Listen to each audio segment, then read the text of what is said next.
Saludos, hoy en el debate de CNR Plus vamos a hablar de la situación económica, de la crisis que está sufriendo Irlanda, de las repercusiones que tiene esta crisis para la Unión Europea. No sé si podemos decir que podía haber sido una crisis muchísimo peor de no haber existido la Unión Europea, desde luego la Unión Monetaria.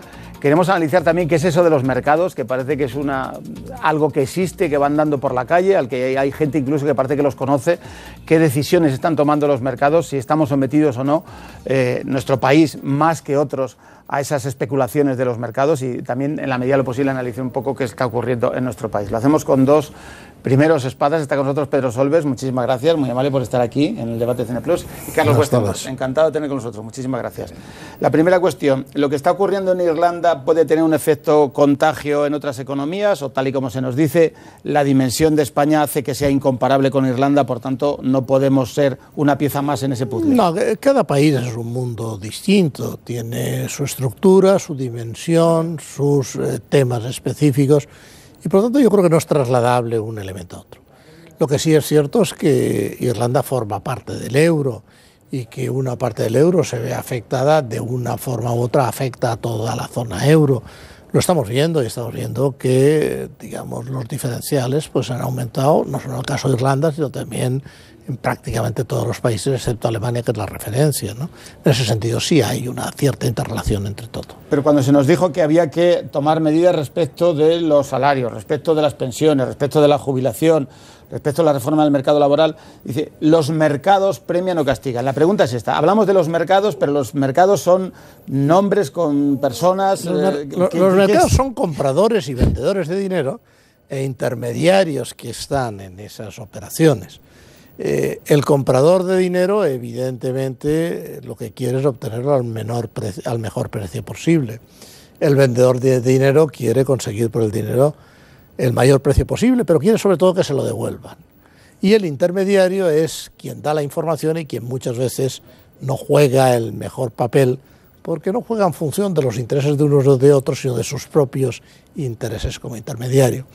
Cuando estamos hablando de los mercados, en estos momentos estamos hablando sobre todo de las emisiones de deuda pública, aunque también puede ser de bonos en el sector financiero, por ejemplo, para captar recursos, y cuando te diferencias más o menos de la referencia, que suele ser, en el caso del euro, Alemania, pues estás diciendo que los mercados te valoran de una forma o de otra.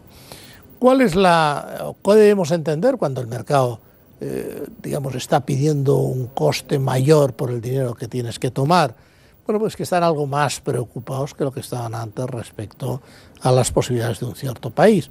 Más o menos hacen la misma función las agencias de rating. Las agencias de rating lo hacen con una base técnica, no siempre muy eficiente, pero esa es un poco la percepción que tenemos que tomar cuando sacamos una conclusión de que el mercado va en una o en otra dirección. Carlos Weston, alguien está diciendo que esta crisis es la más grave que ha tenido la Unión Europea desde su fundación y que puede llegar a poner en cuestión incluso a la propia Unión Europea o a la Unión Monetaria. A lo mejor habría que dar la vuelta al planteamiento y decir que menos mal que estamos en la Unión Europea, menos mal que hay una Unión Monetaria, para que esta crisis inmensa, tremenda, no tuviera todavía consecuencias más devastadoras. Sin duda, se lo estás preguntando a una persona que cree en la segunda opción firmemente. Hay gente que no, hay gente que piensa, sobre todo los que se llaman más euroescépticos o eurófobos, pues que piensan que es una buena oportunidad a ver si este invento que es la Unión Europea se deshace. Y yo creo que es todo lo contrario, es decir, gracias a que existe la Unión Europea y gracias a que está la Unión Monetaria, hemos podido, o estamos pudiendo capear el temporal mucho mejor que si estuviéramos fuera o si no hubiera Unión Monetaria.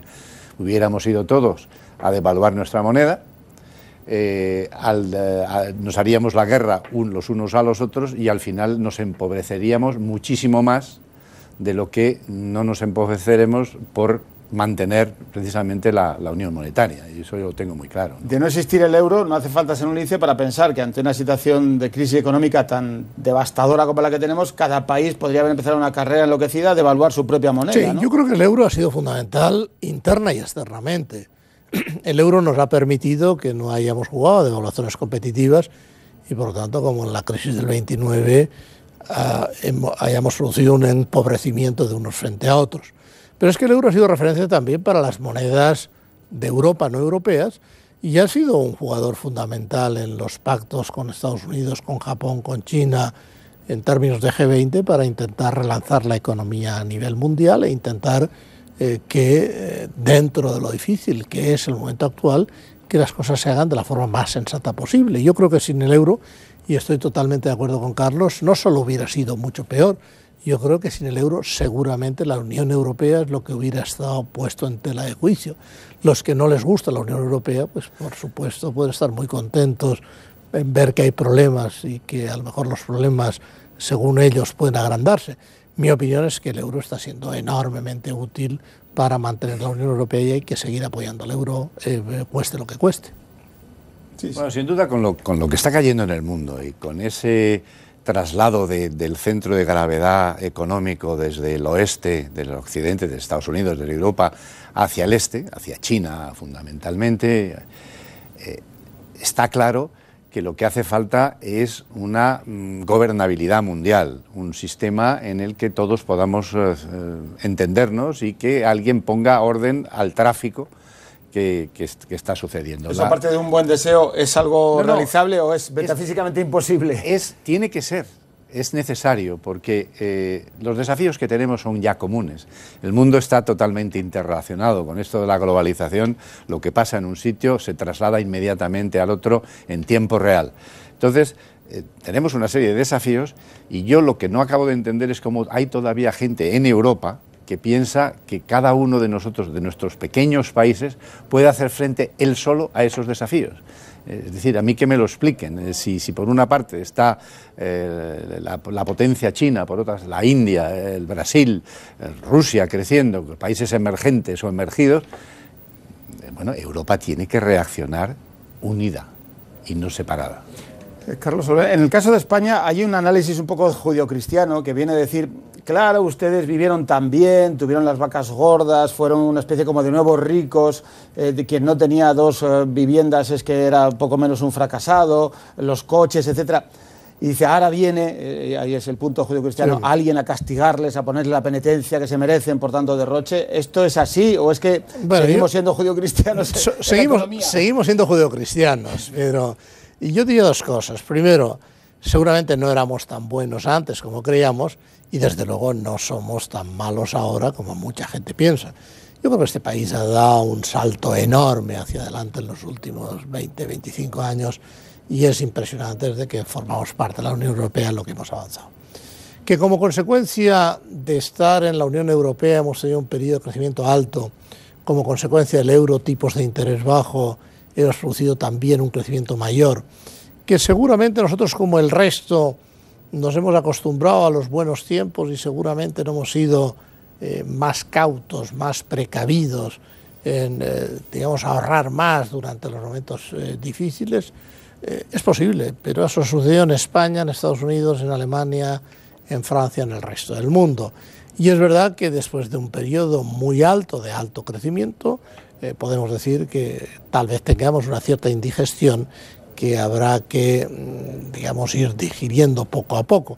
Esto nos costará un cierto tiempo, pero el punto de salida será, sin duda alguna, un punto de salida muchísimo mejor que el que teníamos hace unos años. Y en todo caso lo que estamos hablando son de ajustes como consecuencia de problemas puntuales que han surgido durante estos años. El otro día entrevistando a Antonio Catalán, que es un empresario de referencia, un hombre que en medio de la crisis consigue mantener los puestos de trabajo con iniciativa, acaba de firmar un contrato con una de las compañías hoteleras más importantes del mundo. Él decía que hemos tenido un accidente brutal, que estamos en la UCI, que podemos salir de la UCI, que nos pueden arreglar, que nos pueden hacer cirugía estética, pero que jamás a la salida de esta crisis vamos a estar como estábamos antes de que se desencadenara. Eso es evidente. Carlos decía antes que el mundo está cambiando. Quien piense que la crisis es inocua y que no hay un cambio de posición relativa de los países se equivoca.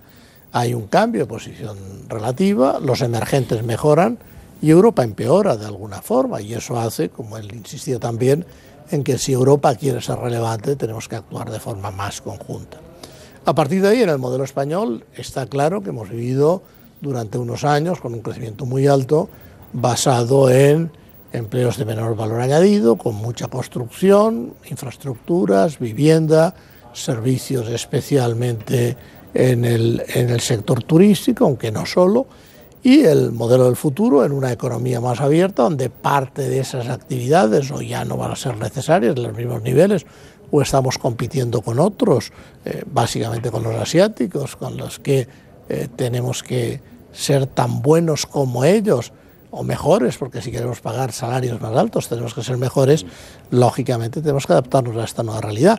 Ese es el gran reto que tenemos ante nosotros, y esa va a ser la gran dificultad para absorber los niveles de paro que en estos momentos tiene este país.